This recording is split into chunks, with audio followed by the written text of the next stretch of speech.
You're still watching The Marketplace with me, Charles Aite. Of course, let's now bring you a different story that could lighten up your day a bit.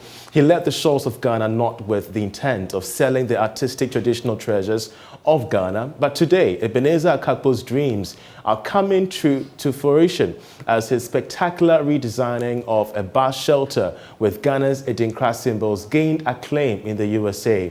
His feat follows the $1 million NFT sellout by Ghana's pallbearers in the virtual world not long ago. We have more on Ebenezer's journey and the future of Ghana's artistic symbols as he joins me live from the USA. Ebenezer, congratulations to you.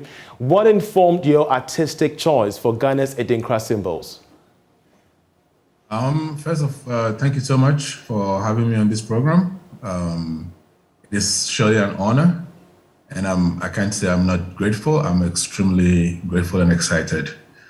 So I left the shores of Ghana 1997 to attend school in Italy to study jewelry making and jewelry design as well as stone setting. And when I was there, I was one of the problems that I was facing was, how do I become innovative? How do I become creative?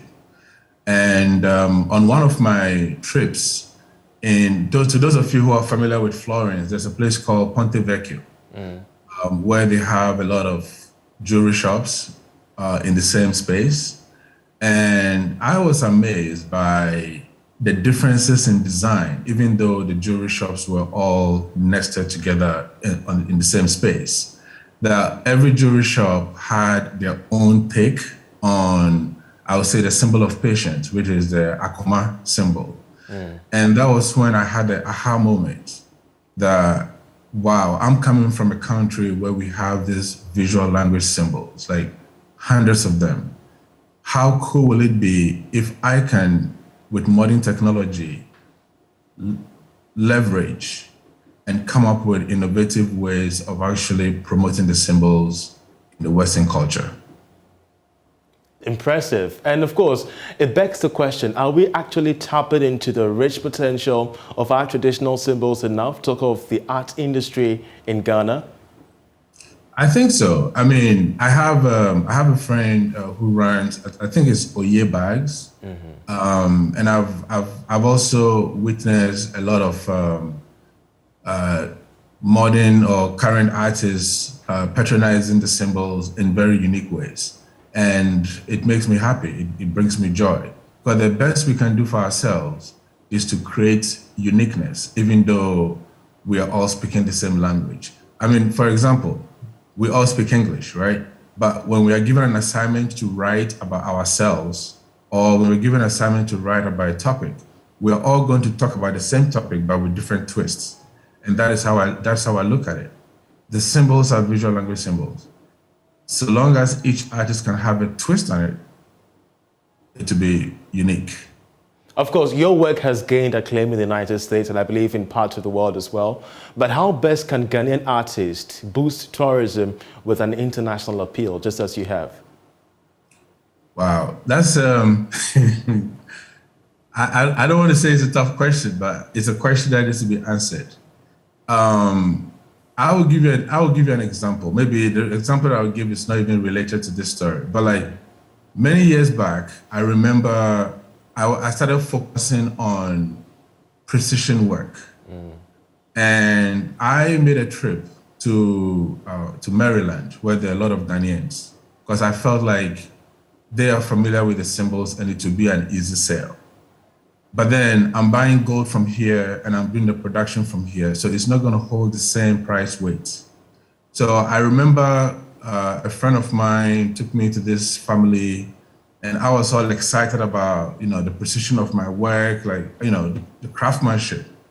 And when I was focusing on the craftsmanship, this elderly man didn't really care about it. He said, well, like our local term, Ghana for na achakra ye penisa.